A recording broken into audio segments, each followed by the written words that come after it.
వర్తమాని భవ ధ్యాని భవ. గతం గతః.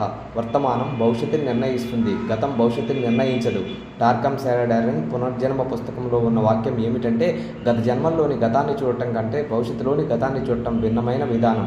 వర్తమానంలో అందరూ కోరుకునేది ఒకటి ఆరోగ్యం, రెండు ఆనందం. ఆరోగ్యం, ఆనందం రెంటిని వర్తమానంలో పొందే మార్గం. నిండు జీవితానికి రెండు ఆరోగ్య సూత్రాలు: ఒకటి శాకాహారం, రెండు ధ్యానం పాటించడమే. ధ్యానం అంటే శ్వాస మీద ధ్యాస. శ్వాసదాత ప్రకృతి. శ్వాసే గురువు. ధ్యానం వలనే ఆత్మజ్ఞానం, ఆత్మజ్ఞానం వలనే ముక్తి, ఆరోగ్యం, ఆనందం. వర్తమానంలో ఆత్మజ్ఞానంతో జీవిస్తే భవిష్యత్ బహుమానం అవుతుంది. ఒక వ్యక్తి ఏ విధంగానైతే శారీరకంగా, మానసికంగా ఎటువంటి కష్టం, బాధ కలగకుండా ఆనందంగా జీవించాలని ఆశిస్తాడో, అంతే సమానంగా సృష్టిలోని ఏ ఇతర జీవికి అటువంటి కష్టం, బాధ కలగజేయకుండా ఆనందంగా జీవింపజేయాలనే ఆశయంతో జీవించగలిగితే అట్టి వ్యక్తికి అటువంటి కష్టం, బాధ కలగకుండా తొలగిపోయి ఆనందంగా జీవించగలుగుతాడు. What to do, what not to do. ఏది చేయాలని అనుకోకు, ఏది చేయాలో అదే చెయ్యి. యోగః చిత్తవృత్తి నిరోధః.